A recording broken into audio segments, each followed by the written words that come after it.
உலகத்தில் நான் ஏன் உயிரோடு இருக்கிறேன், ஒரு பூச்சி ஏன் உயிரோடு இருக்கு, ஒரு நட்சத்திரம் ஏன் இருக்குது, எல்லாத்துக்குமே பதில், இறுதி பதில் தேவனுக்கு மகிமை உண்டாகணும் அதன் மூலமா.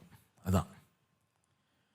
ஆனா மற்ற எல்லாத்தை விட தேவனுக்கு மகிமையை கொண்டு வரக்கூடிய சிருஷ்டிப்பு யார் தெரியுமா? யாரு? சூரியன் தேவனுடைய மகிமையை அதிகமாக காமிக்க முடியுமா,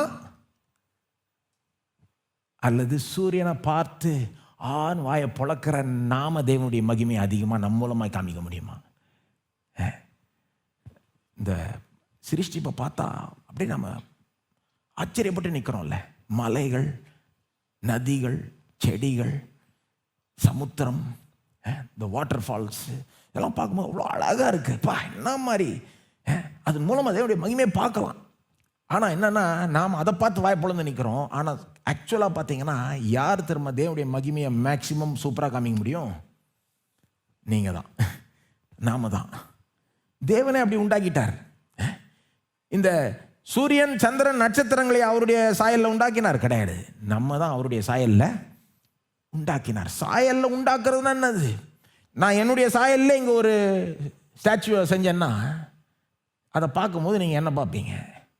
தேவன் நம்மளை அவருடைய சாயலில் உண்டாக்கி இருக்கிறாருன்னா நம்மளை பார்க்கும்போது எல்லாரும் தேவனையே பார்க்கணும். நம்மளை பார்க்கும்போது அவருடைய மகிமையை நம்மில் காணப்பட வேண்டும். வேற எந்த சிருஷ்டிப்பும் பாருங்க தேவனுடைய சாயலில் உண்டாக்கவில்லை. ஏன்னா தேவனே அப்படி டிசைன் பண்ணிட்டார்.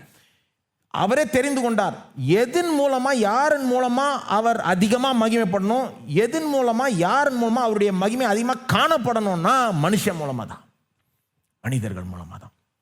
ஆனால் என்ன பிரச்சனை? நம்ம சூரியனை பார்த்து வா ஒன்றோம், வாட்டர் ஃபால்ஸை பார்த்து வா ஒன்றோம், நம்மளே கண்ணாடியில் பார்த்து ஐயே அப்படின்றோம். சகிக்க முடியல நமக்கு. மற்றவர்களும் பாருங்க, மனுஷனை பார்த்தா அப்படி வாவுன்னு யாரும் பெருசாக சொல்கிற மாதிரி தெரில. எக்ஸ்பிளைன் பண்ண வேண்டியதாக இருக்குது, மனுஷன்ட்ட எவ்வளோ மகிமை இருக்குது பாருங்க அப்படின்னு. ஏன்னா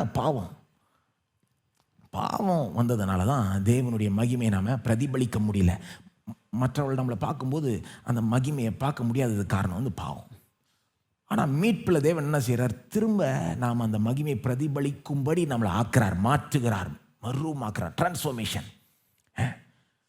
அப்போ மறுமாக்கப்படுகிற விசுவாசிகள் மூலமாய் தேவனுடைய மகிமை இன்னும் அழகாய் காணப்பட முடியும். சூரியனில் பார்க்கறத விட, சந்திரனில் பார்க்கறத விட, நட்சத்திரங்களில் பார்க்கறது, மலைகள், சமுத்திரங்களில் பார்க்கறத விட மாற்றப்பட்ட விசுவாசிகள் மூலமா தேவனுடைய மகிமை இன்னும் அழகாய் காணப்பட முடியும்.